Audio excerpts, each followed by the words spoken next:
Vamos por partes. Primero, bienvenido a Más Noticias y cuéntenos cómo llegó usted a ser parte de este libro, Chasing, volumen 2, 193. Lo invitaron Ryan y Henry, ¿no? Ryan Trapp me hizo la invitación. Esta es la segunda versión del texto. Hace un año editaron un libro con 30 entrevistas y uno de los entrevistados, amigo mío, me refirió para la segunda edición de este libro. Ok, entonces ahí quedamos en esta selecta clasificación. Pero bueno, usted dice por acá que su primer viaje sin decisión, pues tenía 4 años, fue a Hungría. ¿Cuál fue el primer viaje que usted realizó por decisión propia? Yo creo que desde ese viaje en adelante todos eran por decisión y siempre esperaba las vacaciones de colegio para hacer el siguiente, a visitar a mis abuelos maternos en Hungría y de ahí aprovechar las últimas semanas del verano y conocer otro país en Europa.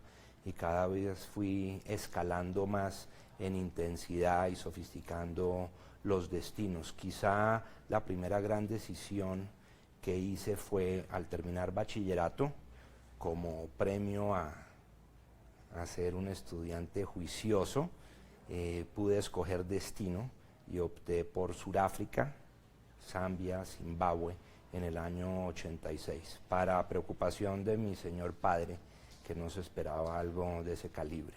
Bueno, pero digamos que usted tiene una historia particular, usted nació en Bogotá, pero Sigue, sigue. ok, No, que solo la okay. Usted nació en Bogotá, pero sus padres tienen una historia atrás bastante importante. ¿Nos puede referir de pronto a algo cómo llegaron a Colombia? Mi papá llegó de 3 años en el año 29, él nació en Varsovia, en Polonia. El padre de él buscaba nuevos horizontes para salir de una Polonia problemática.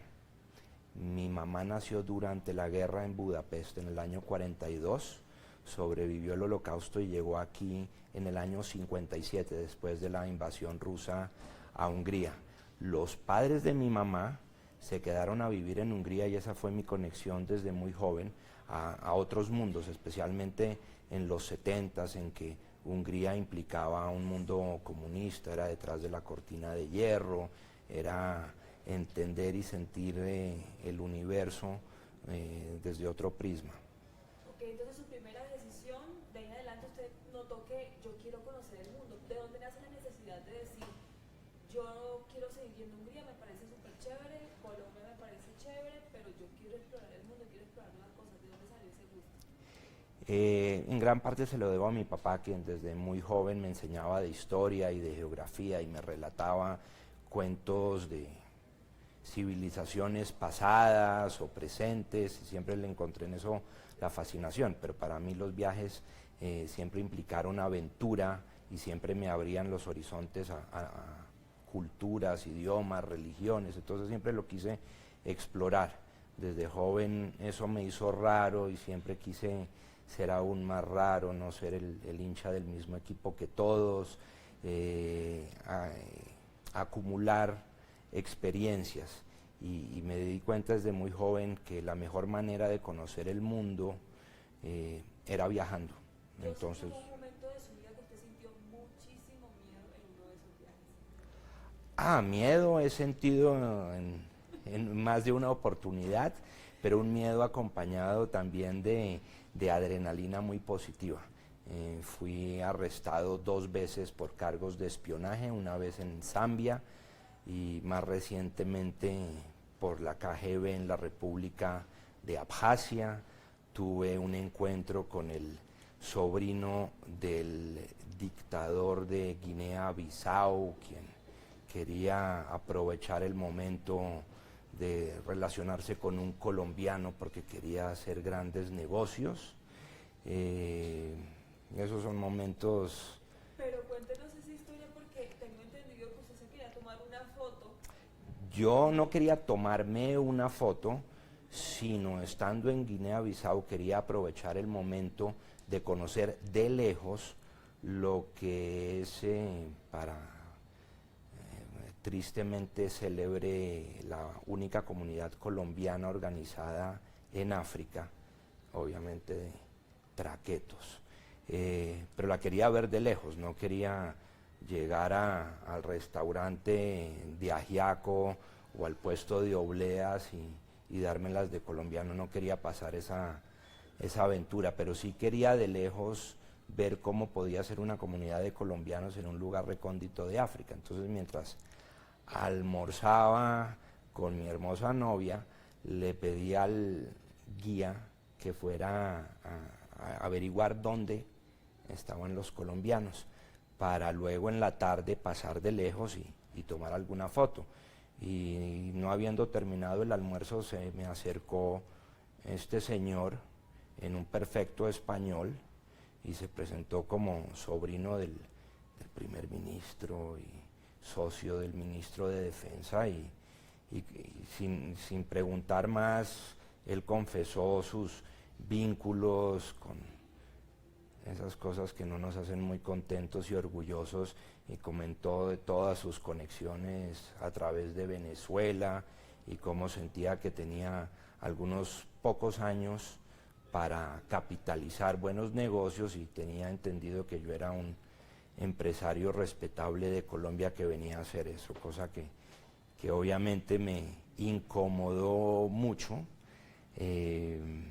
se logra salir uno de eso? Viendo películas de James Bond, me imagino eso ayudó un poquito. No supe cómo deshacerme de esa incomodísima situación, entonces sencillamente de repente vi a mi guía, quien afortunadamente conducía un Mercedes-Benz, entonces le dije al individuo en cuestión, si mi guía lo pudo encontrar, entonces my people will contact your people, mi gente contactará a su gente. Y lo dejamos de vuelta ahí en el ministerio y salimos corriendo. Y ni más. Y ni más. Gracias a Dios. Pero bueno, ahora que usted emplea, pues, digamos, algunas palabras en inglés, ¿cuántos lenguajes, cuántos idiomas conoce? Digamos que el inglés es el universal que le llaman, pero usted me dice que hay, aquí en este libro dice que hay muchos Sí, pero inglés no idiomas. fue el primer idioma que aprendí. Después del español fue el húngaro, por el nexo con Hungría y mi familia. Entonces eso también hizo que desde pequeño me sintiera diferente, porque yo conocía Hungría y ya de por sí varios países en Europa antes de conocer Cartagena, por ejemplo. Además de húngaro, hablo obviamente inglés, hablo hebreo, un poco de yiddish, y con mañas, he sabido comunicarme en otros lugares también. Que decía que era importante hablar, para hablarle, contarle secretos a su mamá, tenía que hablar un Húngaro, porque difícilmente otra persona lo va a hablar. Sí.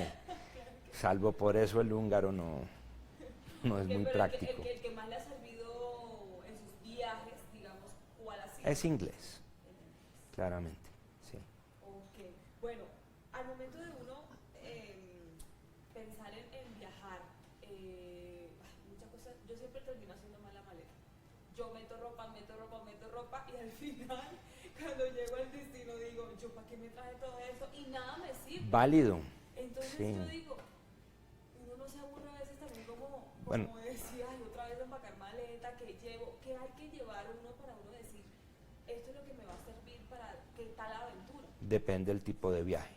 Si es aventuresco, yo prefiero viajar liviano. No importa si paso penas. Si cuando muestro las fotos todos piensan que fue el mismo día porque la ropa no varía. Pero sí, en viajes extremos de aventura es práctico viajar ligero. Ok, pero también es importante saber para dónde va uno, ¿no? No solamente, ay, vamos a buscar el globo terráqueo y va a poner un alfiler a ver dónde caiga. Uno tiene que también conocer de pronto para no perder el viaje, museos. ¿Qué es lo que usted estudia antes? No, depende del destino, Okay. pero poco de todo. A mí me gustan las relaciones interpersonales, conocer de las culturas, historia, museos, zonas de conflicto, y lo busco variado. Al principio yo buscaba países y los veía como unidades completas.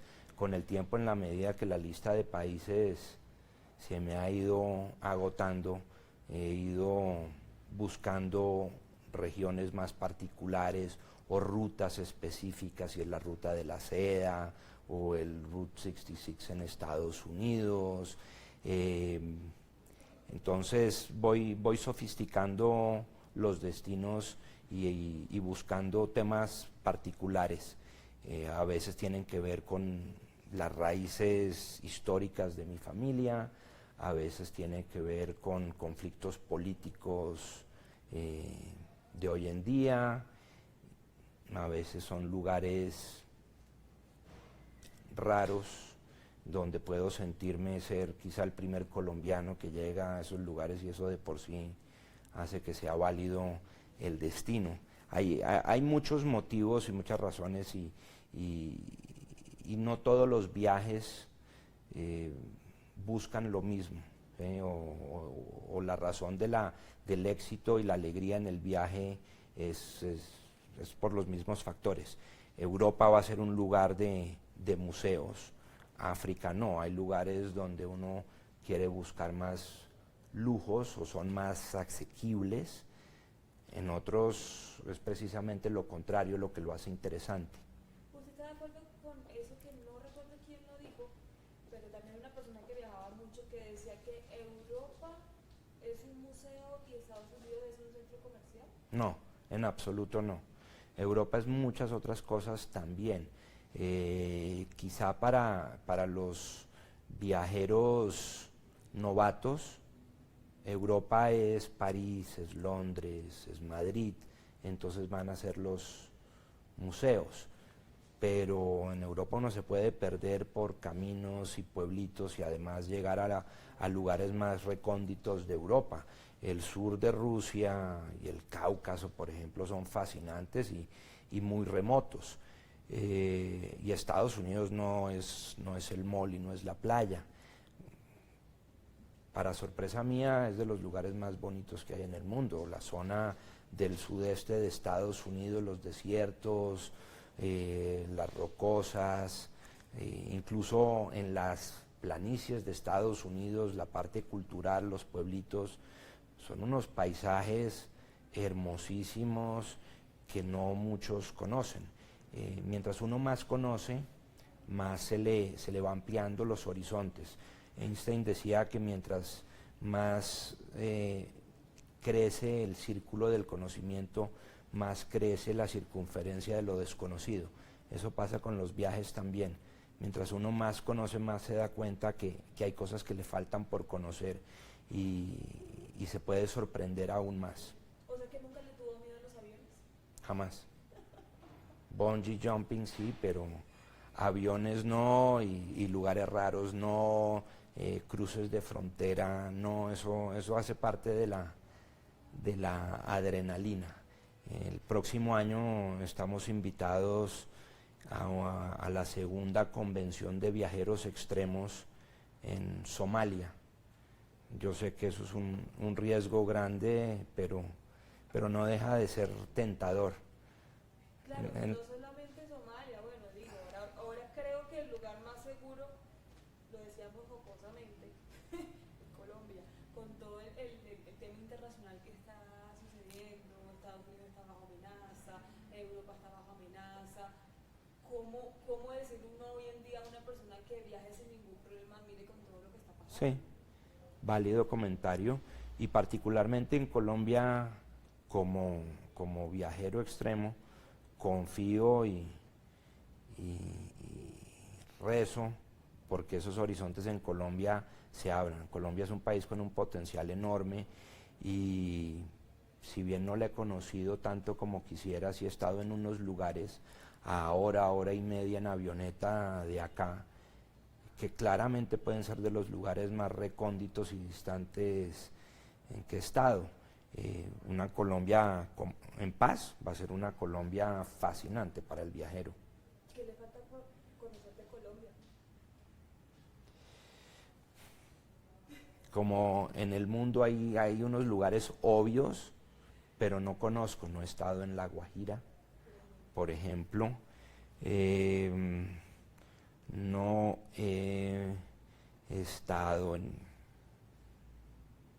algunas zonas de la selva que me gustaría conocer, Mitú, los raudales del Jirijirimo, no he estado en Gorgona, no he estado buceando ahí.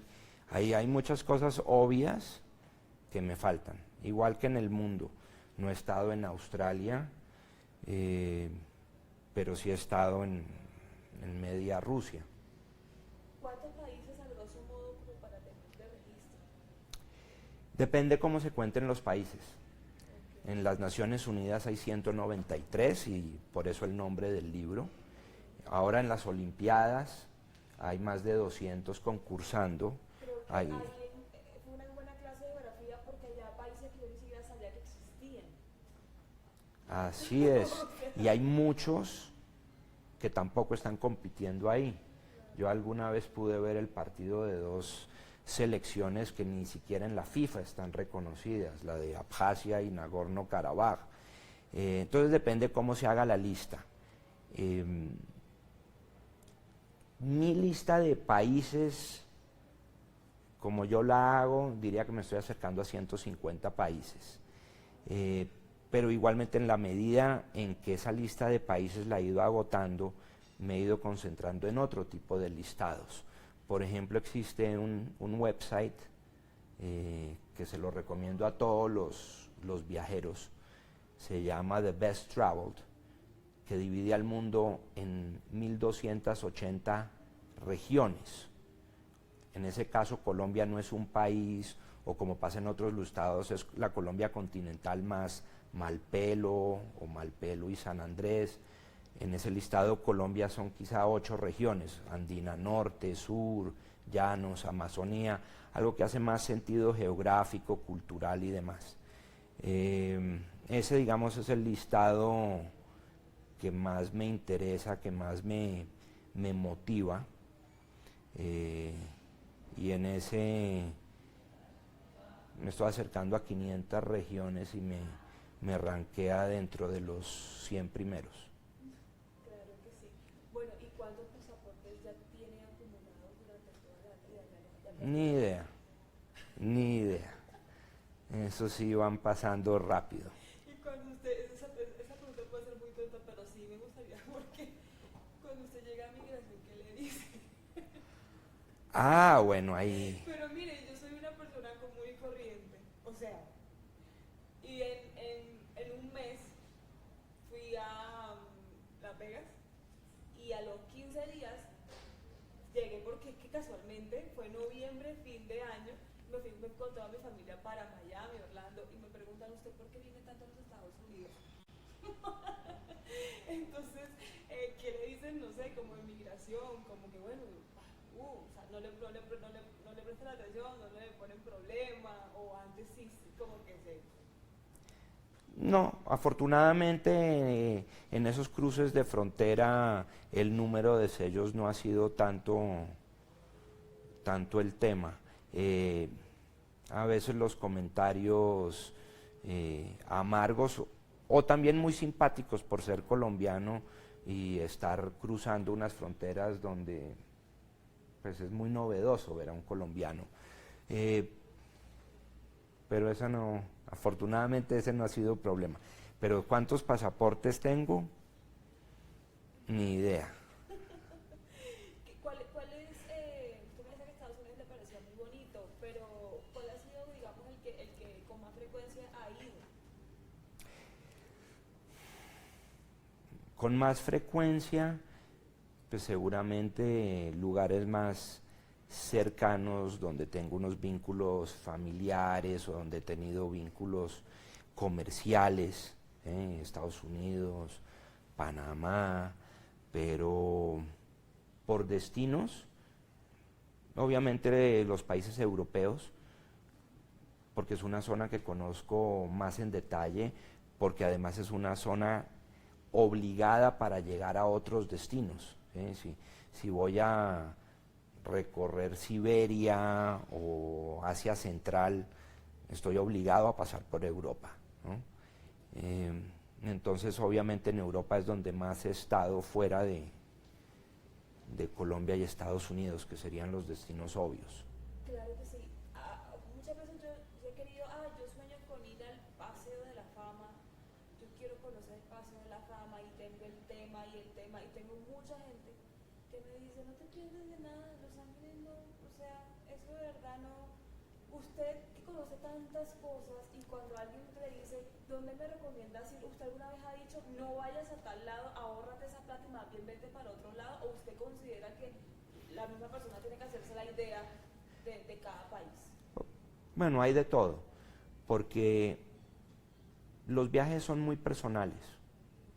Hay gente que le gusta decir que estuvo en todos los países, así sea el aeropuerto y la capital, y para esas personas eso es válido. Hay para quienes viajar es solamente 5 estrellas, eso es válido. Pero sí me he atrevido a opinarle negativamente a ciertas personas, pero únicamente porque siento que ya están, digamos, en un nivel de viajes más serio, más extremo, y creo que pudieran, si tienen una limitante de tiempo, por ejemplo, que si ya van a cierto lugar y no están pensando en volver en los siguientes años o jamás volver a esa zona del mundo en la vida, pues si tienen solamente 15, 20 días, que mejor lo dediquen a ciertos lugares que pueden ser más autóctonos, menos artificiales, pero en últimas el viaje para mí es un tema muy personal y es una de las pocas cosas, yo diría, donde más genuinamente cada uno puede ser feliz a su manera sin que otros se lo puedan corregir o Sí, total, educar. personalmente, ¿qué no le ha gustado? No, eso sí no existe. Para mí la emoción también está en lo complicado, en lo incómodo, en esos momentos de susto. Entonces, que algo no me haya gustado, obvio que voy a decir que tuve situaciones complicadas o que gente puede ser más difícil de tratar que en otro lado, que un lugar puede ser más caótico que otro, pero en últimas, cuando regreso y veo las fotos y me puedo sentar a contar la historia, todos son fascinantes. Usted, ahora que dice que regresa a ver las fotos y tiene la oportunidad de contar la historia, algunas veces ha tenido miedo de decir de pronto de este no vuelvo. Usted viaja muy, lo que pasa es que se lo digo porque yo, la verdad, le tengo mucho pánico a los aviones. No he ido a Europa pensando en que las horas del viaje, las horas del vuelo son extremadamente entonces, largas y puedo sufrir incluso hasta de claustrofobia en un avión o cosas así. Usted definitivamente está hecho de... No, yo creo que la única vez que sentí angustia existencial fue hace 17 años en Laguna Colorada, en Bolivia, después de cruzar la frontera desde Atacama, en Chile, un lugar espectacular. Y estaba con mi hermana y quedamos y encallamos en un banco de arena en el desierto. El guía no tenía equipo de carretera, no tenía radios, estábamos a 4.500 metros de altura, no había un alma, nada, no teníamos comida suficiente y no lográbamos arrancar el carro. Y lo que vi factible era arriesgarme y caminar en el desierto con una cachucha y una botella de agua a ver si lograba encontrar a alguien que nos sacara de esas. Esa fue quizá la sensación más angustiante que tuve en tantos viajes. ¿Cuánto tiempo salió de eso? Tomó unas horas hasta que en la distancia vi una columna de polvo que me hizo pensar que por ahí venían carros y efectivamente logré, así con señales y gritos y un billete de $20, hacer que uno de estos señores que venía contrabandeando carros desde Chile me recogiera y me llevara al siguiente pueblo donde pude comprar equipo de carretera y luego regresar a encontrar a mi hermana y el carro en la mitad de la inmensidad del desierto. Y antes de que cayera la noche y la temperatura llegara a niveles de congelamiento, pues pudiéramos regresar a Chile. Una historia, no se sabe cuál de las dos es más extrema. Y debe tener mil, me imagino. Pero bueno, ¿hasta qué momento de su vida quiere seguir viajando? Mientras esté vivo, estaré viajando. Estoy seguro que siempre habrán lugares para visitar. El mundo es inmenso. Quiero acelerar los viajes hacia lugares más remotos, exóticos, difíciles de conocer, porque son los que más rápido cambian. África, lugares de Asia, lugares en Latinoamérica incluso. No estoy tan angustiado por conocer algunas islas del Pacífico, Australia. Esos van a estar ahí incluso cuando llegue en silla de ruedas. ¿Y solamente tiene fotos, también tiene videos o algo? Muchas fotos. Muchas fotos. Debe subir a un canal de YouTube. Usted ha sido un excelente youtuber. Muy buena idea a futuro, pero afortunadamente, mirando hacia adelante los próximos viajes en compañía de mi hermosa Sandy, la parte de los videos, esa se va a incluir. Ella, además de ser agente de viaje, tiene su canal de viajes, ella hace videos, ese es el tema de ella. Estoy seguro que con ella de eso habrá. Yo me encargo de muchas fotos. Bueno, me anima a pensar en que entonces hay que seguir viajando. Eso se lo recomiendo a todos y mientras más jóvenes arranquen mejor, que le pierdan miedo a los destinos, a los retos, a los pasaportes, a las visas. Es una aventura, es la mejor manera de conocer del mundo, de sofisticarse en el mejor de los sentidos, de llenarse de aventuras y buenos cuentos. Pues es mi pasión y una que se la recomiendo a todos. ¿Y quién sería usted hoy si no hubiera viajado tanto? No sería yo. Los viajes son una parte muy íntima que me define. Lo hacen también encontrarse como persona, ¿no? Como Claro que sí. saber hasta dónde es capaz de llegar. Claro que sí. Yo soy resultado de mis viajes y mis circunstancias. Yo no soy el mismo que era hace 10 o 20 o 40 años, en la medida en que los viajes me han enseñado a ser más abierto, a ser más liberal, tolerante, a comparar historias y culturas y religiones, a madurar, a ver los dos lados de cada moneda, de cada cultura, de cada conflicto. Entonces, sí, los viajes han sido definitivos en mi formación.